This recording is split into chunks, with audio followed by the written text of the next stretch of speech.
Bismillahirrahmanirrahim, alhamdulillah, wassalatu wassalamu ala rasulillah. La question de la prière au travail est une question d'actualité et très importante. Et elle met même les musulmans dans l'embarras, puisqu'ils n'arrivent pas à équilibrer entre une obligation religieuse qui est la prière et une obligation sociale qui est le travail. En fait, en islam, on doit savoir que le travail relève des obligations au même titre que les obligations individuelles, comme la prière. Parce que la prière, c'est une obligation individuelle. C'est vrai, on l'accomplit en groupe, quand on a le temps. Mais elle reste quand même individuelle. Le travail est une obligation communautaire. Ça veut dire que toute la Ummah doit se mettre au travail pour subvenir aux besoins de la société musulmane.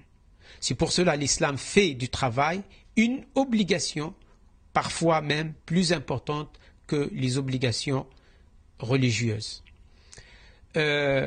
L'islam, à partir de cette optique, a donné la possibilité aux musulmans, même au temps du prophète, puisqu'ils étaient tous des travailleurs, des caravaniers, des gens qui travaillaient dans les champs, des étudiants, les étudiants du prophète, Abu Dharr, Abu Huraira, Abdullah ibn Mas'ud, Aïcha et les autres, eh bien, il leur a donné, en plus des obligations, ce qu'on appelle l'aza'im, qu'on doit accomplir dans des horaires précis, il leur a donné des exceptions, ce qu'on appelle les dérogations.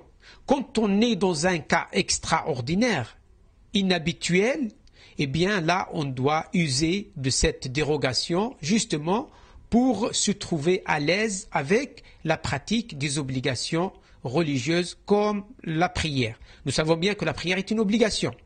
Nous savons bien que dans l'islam, le travail est une obligation. Allah Ta'ala nous dit dans le Coran وَقُلِ اعْمَلُوا فَسَيَرَ اللَّهُ عَمَلَكُمْ.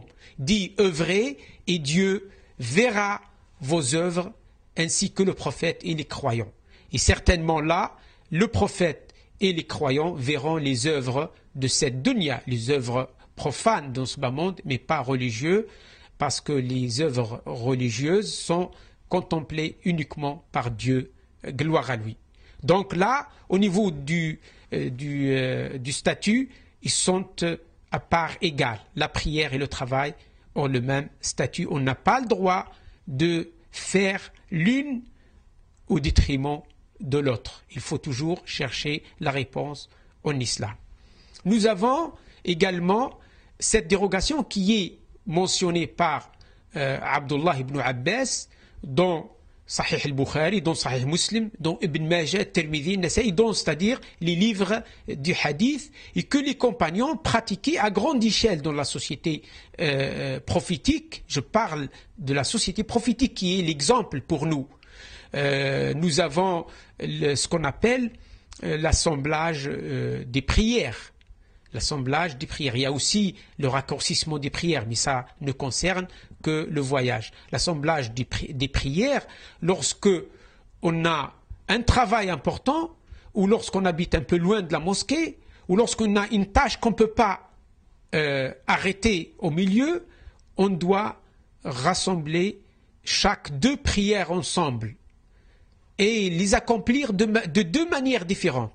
Soit on rassemble au temps de Dhuhr la prière de l'Asr, c'est-à-dire on fait Dhuhr et avec Dhuhr on fait l'Asr, au temps de Dhuhr, ça s'appelle l'assemblage de la prière avancée, ou si on n'a pas le temps au temps de Dhuhr, on laisse Dhuhr jusqu'à ce que l'heure de l'Asr arrive et on fait Dhuhr en premier et après l'Asr avec lui, et comme ça on aura gagné du temps pour accomplir notre travail, et pareil pour le Maghrib et l'Isha.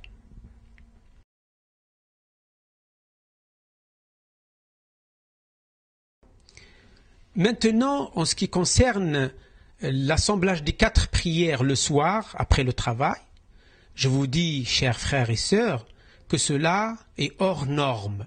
C'est absolument interdit en islam. Pourquoi? Parce que l'islam a donné déjà sa solution. C'est l'assemblage de chaque 2 prières ensemble, mais pas 4 prières ensemble. Chaque 2 prières ensemble. Maintenant, quand on est en travail, et qu'on ne veut pas provoquer des problèmes au travail, il ne faut pas le faire, puisque le travail aussi c'est une ibada, c'est une obligation. Le prophète sallallahu alayhi wa sallam a dit, les actes ne valent que par les intentions. Ayez une bonne intention en travaillant et vous serez récompensé pour chaque geste accompli au travail. C'est pour cela on doit prier à notre aise. Qu'est-ce que ça veut dire à notre aise? Ça veut dire si je ne peux pas prier debout, je prie assis dans mon bureau. Si je ne peux pas prier dans mon bureau, eh bien, je sors dans le parking et je prie dehors dans le parking pour ne pas gêner les gens. Et si je ne peux pas prier dehors dans le parking debout, je peux rentrer dans ma voiture et je peux prier assis dans ma voiture. Mais à ce moment-là, il faut s'y préparer préalablement. Il faut avoir déjà les ablutions. Et pendant cette période de pause, eh bien, on peut partager ça entre la pause, entre la nourriture et entre la prière. Parce que si on trouve le temps pour la pause, pour manger, certainement on peut économiser un peu de temps pour le trouver pour l'obligation. Surtout que la prière obligatoire, si vous l'accomplissez d'une manière parfaite, elle ne peut pas dépasser 5 minutes. Et vous pouvez même la réduire en 3 minutes, même si la prière elle est quadruple. Et donc, vous faites votre prière selon la position qui vous est possible, qui est à votre portée, mais s'il vous plaît, ne la laissez pas jusqu'à la nuit pour rassembler le Dhuhr, le Asr, le Maghrib et le Isha, et cela n'existe pas en islam. Même certains savants ont dit, aucune prière accomplie de cette manière ne sera acceptée par Dieu parce qu'on l'aura accomplie en dehors des normes de l'islam.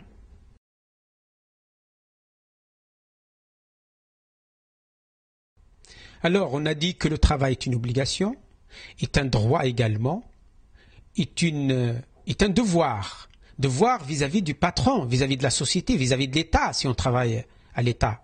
Eh bien, on n'a pas le droit de voler du temps au travail pour prier, surtout pendant le travail lui-même. Moi, je suis parmi les faqih qui disent qu'il est absolument interdit de prier pendant les heures du travail.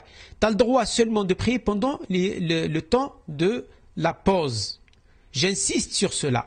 Si jamais on est découvert par un responsable à l'entreprise en train de prier, et s'ils mettent la pression, eh bien on doit s'excuser.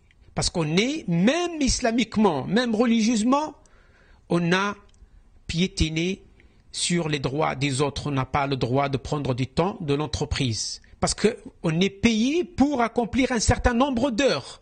On n'a pas le droit de le détourner.